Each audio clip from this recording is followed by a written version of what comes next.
Na verdade, acho que muitos deles o fariam se algo que o resolvesse. Você deve se lembrar, foi há umas 2 semanas ou mais, Zelensky apareceu e anunciou publicamente que Trump lhe tinha dado um prazo em junho, que você terá isso feito. Então, existe alguma corroboração a respeito disso? Tudo bem? Curiosamente, isso parece estar conectado a algo que o John Helmer disse no programa Glenn Dixon, acho que foi ontem mesmo, né, onde ele está dizendo que há uma divisão crescente, e eu vi isso de outra fonte que tem acesso direto, ou que alega ter, enfim, ao Kremlin, e diz que, ei, sabe de uma coisa? Há uma raiva crescente dentro do Kremlin de que Putin está sendo demasiado complacente com as negociações e, aparentemente, assim como em certa medida do lado ucraniano, do lado russo, há um elemento que diz, ei, vamos fazer um bom acordo com os Estados Unidos e sabe, fazê-los voltar e vamos oferecer-lhes algumas boas condições, etc. aqui. Então, o outro lado diz, nem pensar, vamos só militarmente e conquistar tudo, foi o que ele disse. Neste exato momento, a Rússia está a vencer num campo de batalha, mas está a minar a confiança que construiu com os seus aliados, como o presidente Xi da China, o primeiro-ministro Modi da Índia, Kim na Coreia do Norte, Raul Castro em Cuba e o IRGC no Irão. A Rússia está arriscando suas alianças por uma guerra de alcance mundial que vai continuar. Ele continuou a falar muito sobre o que se dizia que ele tem estabelecido essa diferença entre o Ocidente, ao qual você aludiu há pouco, e essa questão eurasiana que está acontecendo aqui, né? Ele disse que poderia colocar isso em risco se Putin parecesse ser muito deferente a Trump para atrair negócios ocidentais e tentando jogar dos dois lados. O que você sabe dessa divisão dentro do lado russo? Helmer não sabe do que está falando. E sabe, de fato, ontem à noite ele fez aquela entrevista com Glenn Dixon e foi algo que parece na semana passada, e Glenn estava viajando e não conseguiu postar. Helmer atacou nas redes sociais ontem à noite, equiparando Glenn Dixon a um colaborador nazista. Ele o chamou de Quisling.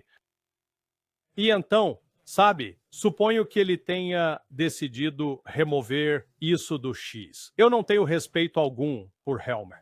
Ele é um tolo. A realidade é esta. Não importa quais acordos Kirill Dmitriev esteja negociando com Steve Witkoff. Dmitriev não detém absolutamente nenhuma posição de autoridade no governo russo. Ele não comanda os militares, ele não comanda a economia, ele não comanda os diversos ramos do executivo.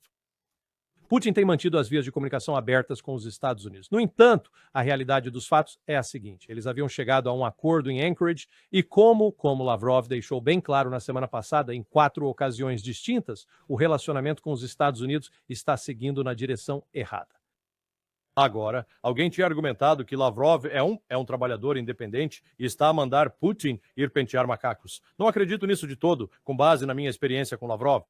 Lavrov é um profissional leal e ele não vai sair por aí dizendo algo assim, pelo menos em 4 ocasiões diferentes, onde ele disse basicamente: tivemos um acordo com os americanos em Anchorage e eles não cumpriram. Eles não fizeram uma única coisa que prometeram. Acho que isso é bastante revelador em primeiro lugar.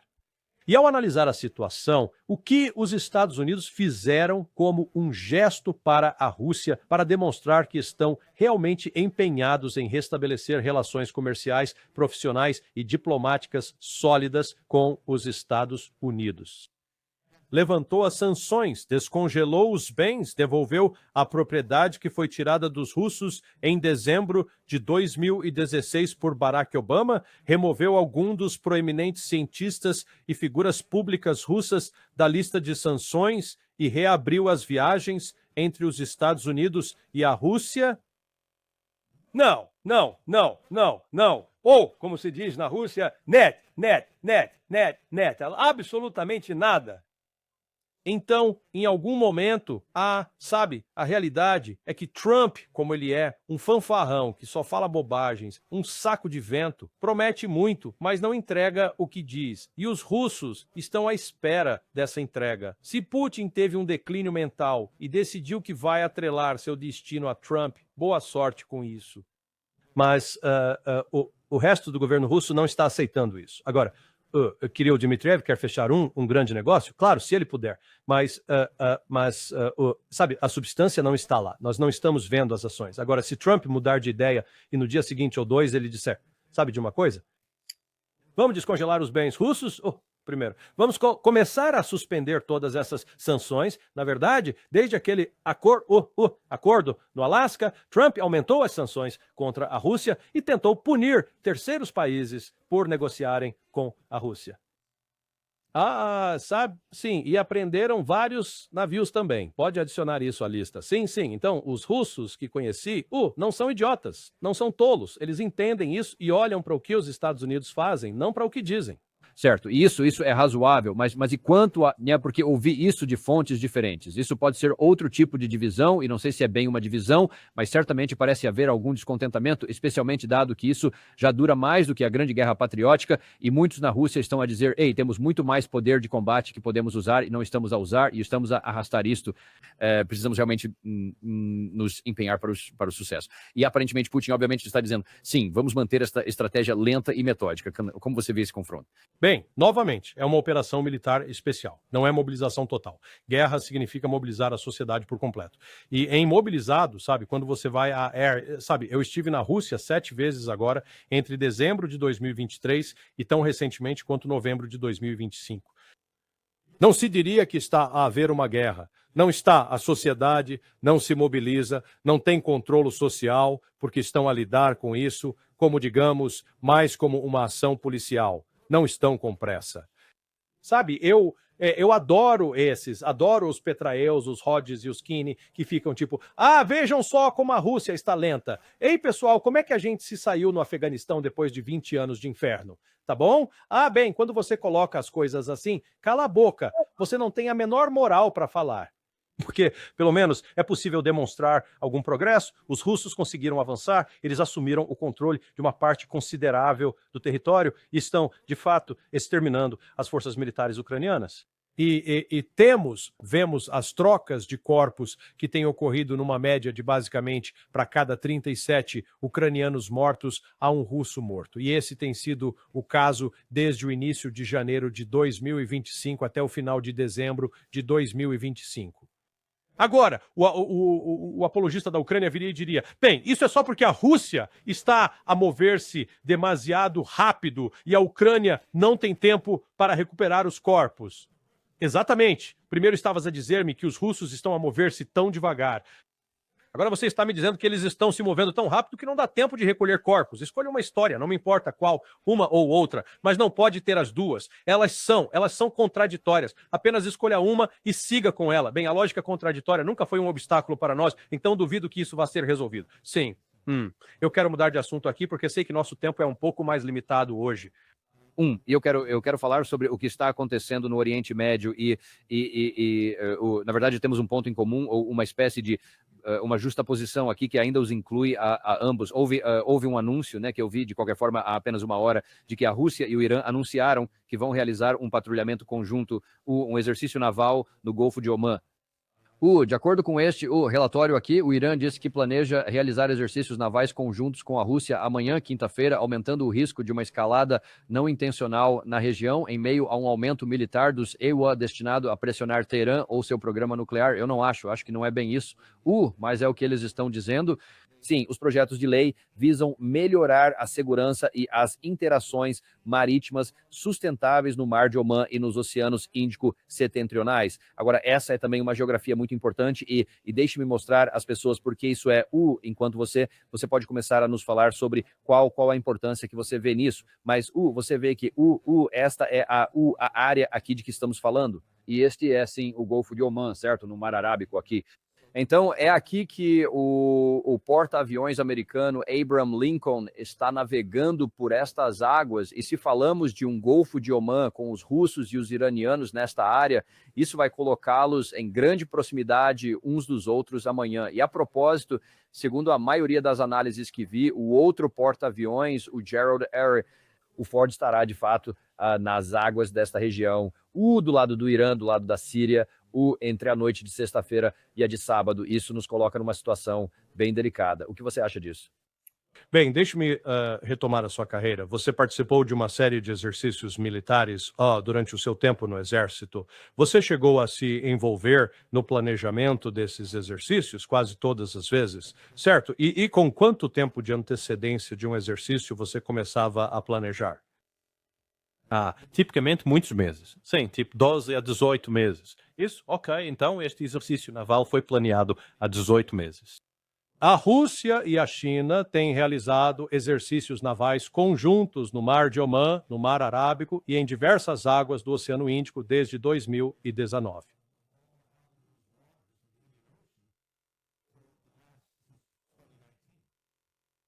E eles começaram a planejar isso em 2018. Então, novamente, isso apenas reflete a ignorância desses repórteres ou a preguiça por não reconhecerem que, e não é só a Rússia, é a Rússia e a China. De fato, ao longo da última semana, um novo elemento foi adicionado, já que os indianos também se envolveram. Assim, tivemos a Marinha Indiana, a Marinha Russa, a Marinha Chinesa e a Marinha Iraniana, todas a trabalhar em diferentes componentes desses exercícios. E a propósito, eu não vi naquele relatório. Você sabe quanto tempo esses exercícios devem durar? Se começarem amanhã, quanto tempo devem ir? Umas 2 semanas. Ok, 2 semanas vão se estender até quando, supostamente, sim, o poder naval dos EUA estará pronto para atacar, talvez já neste fim de semana. E mesmo que tenha sido planejado há muito tempo, com todo esse poder de combate americano e todos esses sinais, o fato de ainda estarem segurando a mensagens adicionais aí... Bem, é uma vantagem para o lado russo e chinês, pois eles conseguem avisar os Estados Unidos. Nós temos forças militares destacadas lá e não vão ficar de braços cruzados e deixar o Irã ser destruído. Eles deixaram isso bem claro. Mas particularmente, como mencionei, com a integração do radar chinês e dos mísseis de defesa aérea chineses com o sistema de defesa aérea russo. E isso está sendo literalmente integrado para que opere e não seja tão suscetível a interrupções quanto o que os iranianos tinham quando estavam por conta própria, basicamente em junho passado. E a única razão pela qual os iranianos estavam sozinhos em junho passado foi por culpa deles mesmos. Porque a Rússia e a China tinham oferecido ajuda antes e eles disseram: mãe, por favor, prefiro fazer sozinho. E então, sabe, eles insistiram em mostrar o que podiam fazer e então perceberam: precisamos de ajuda aqui. E a Rússia e a China têm estado a apressar a ajuda para lá. E sabe, os Estados Unidos tolamente estão, sabe, telegrafando tudo o que vamos fazer e apressando todos esses ativos e colocando os ativos em lugares onde eles serão vulneráveis. Há quem calcule que sabe, eles estão a colocá-lo na base aérea de Muafak, na Jordânia, e que, portanto, sabe, os iranianos não devem desperdiçar mísseis balísticos nisso. Ouvi alguns oferecerem essa análise, eu não teria tanta certeza disso. A Rússia encontra-se numa posição em que, como tem declarado abertamente, se formos atacados, iremos então retaliar contra todas as bases americanas e também contra Israel. Sabe, eles não estão brincando desta vez. E o grande erro que estamos cometendo é que o Ocidente acredita que há uma oposição esmagadora à República Islâmica.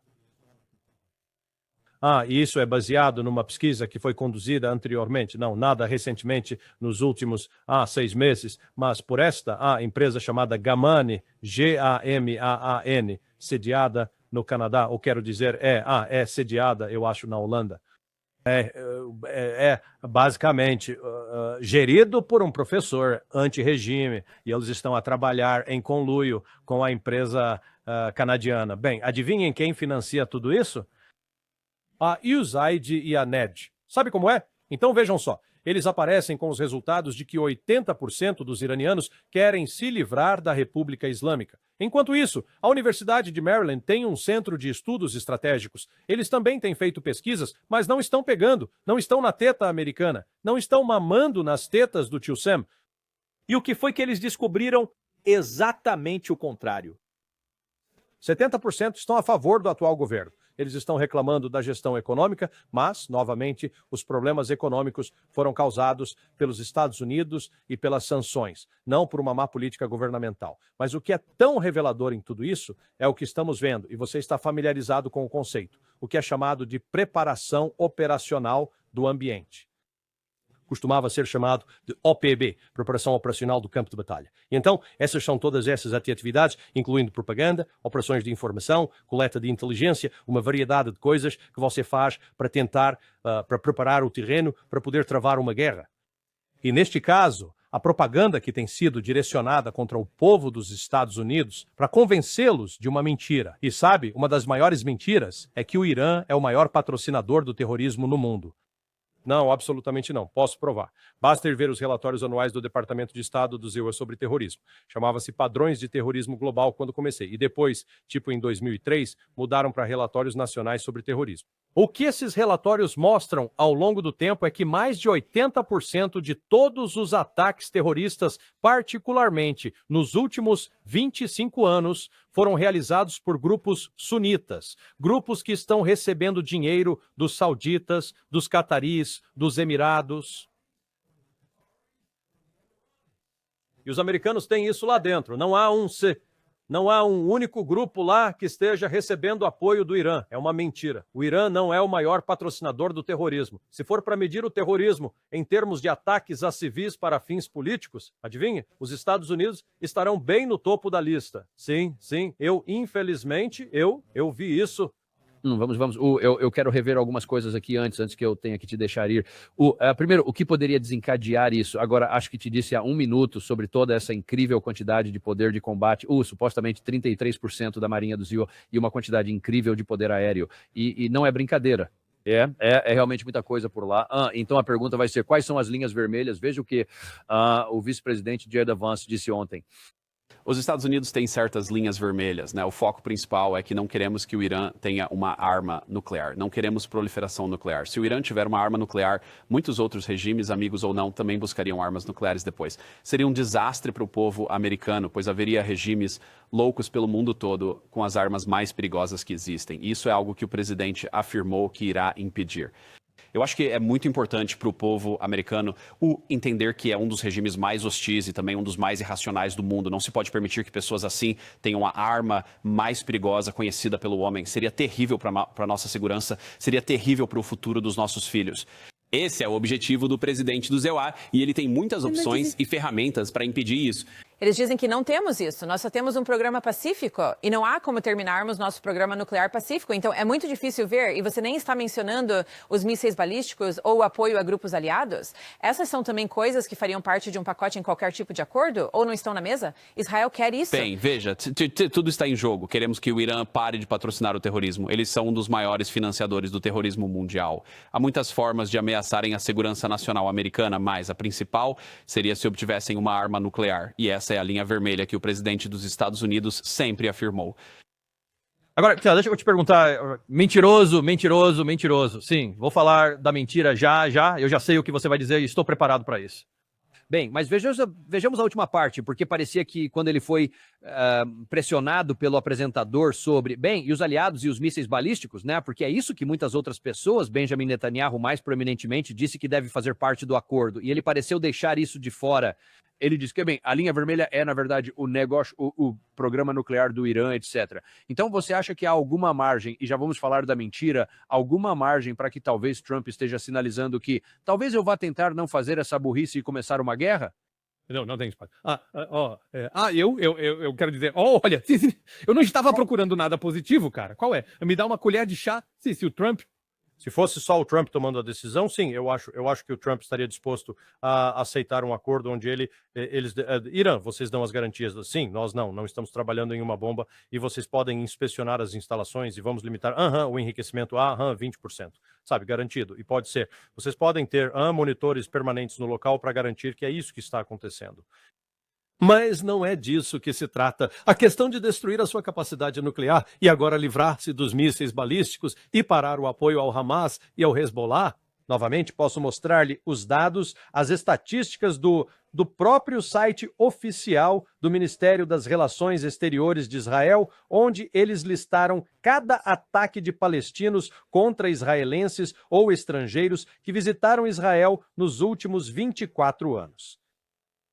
O número total de ataques registrados foi de 672. O número total de vítimas fatais, excluindo os acontecimentos de 7 de outubro, chegou a 1.200. Tudo bem?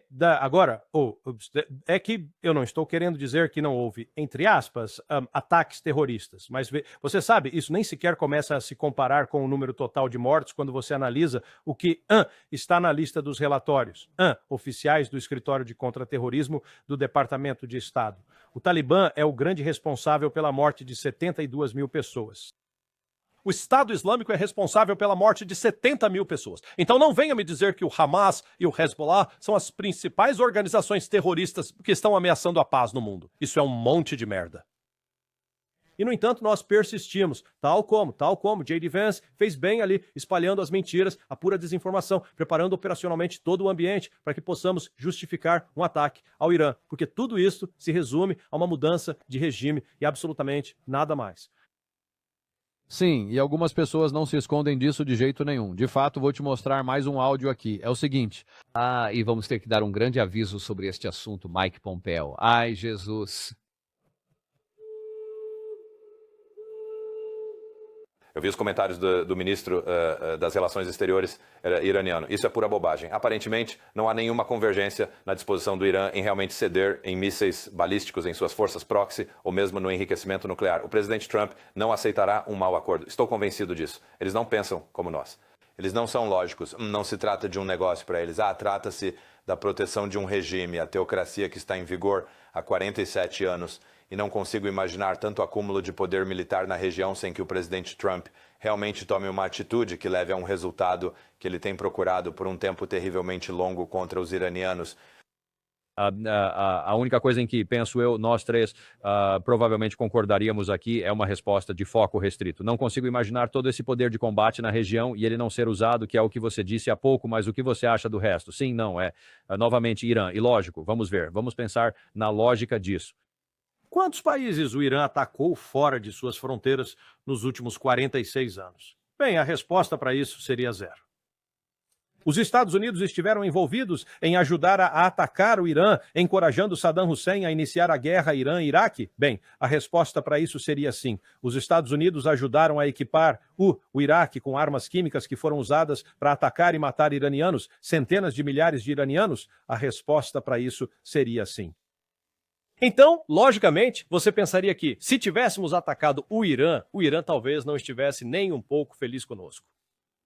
Isso me parece bem lógico da parte deles. Eu conseguiria entender que eles gritassem morte à América, porque temos matado centenas, mais de 300 mil deles, chegando a 500 mil através de intermediários. E, no entanto, quantos americanos morreram pelas mãos de iranianos ou de seus procuradores? Na frente militar dos Primes, o número é inferior a 1.000. Em mais de 46 anos, menos de 1.000. E veja bem, no caso do Hezbollah, o Hezbollah se confinou, em grande parte, a atacar alvos militares. Eles não visam civis. Esse não é o seu modus operandi. Então, como eu disse, isso é tudo... Estamos criando uma narrativa aqui para justificar agirmos como Adolf Hitler. Estamos criando um incidente imaginário para que possamos invadir a Polônia. Mas, neste caso, não estamos invadindo a Polônia. Estamos invadindo o Irã. Certo. E é assim que certamente começa a aparecer por aqui. Eu no tempo que nos resta, quero te mostrar mais um áudio, certo? Porque este é do lado iraniano. Sim, eles têm muito poder de combate lá eles não estão com medo do que está por vir e não estão dizendo que não é muito e que não pode causar muito dano, mas aqui está o que o Ayatollah está dizendo.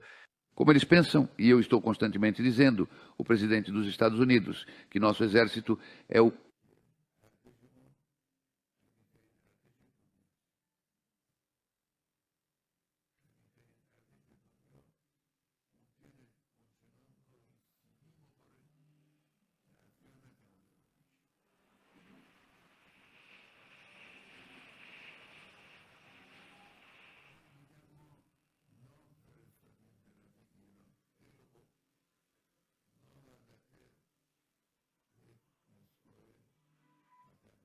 ao exército. O exército mais forte do mundo pode às vezes ficar tão abatido que não consegue se reerguer. Eles ficam dizendo, enviamos um navio para o Irã. Muito bem, claro, um navio é um aparelho perigoso. Mas o que é mais perigoso que um navio é a arma que pode afundar este. Então, agora que se poderia dizer, lembro-me que Saddam Hussein fazia comentários assim, né, pouco antes de atacarmos em 2003 e em 1991, aliás, e vimos como isso resultou aqui. É a mesma situação?